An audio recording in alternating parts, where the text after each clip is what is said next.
Hi guys, Mark from Invisage Design, giving you another build tip or leaning towards a design idea.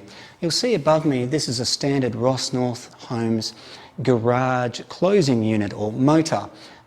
Most garages these days have electronic motors and remote control units are normally mounted to the wall. I'll push the button, you'll see how it works.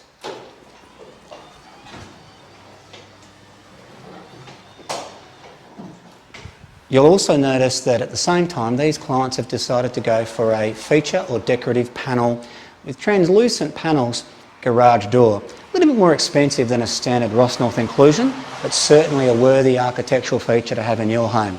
For ideas like that, our details are below.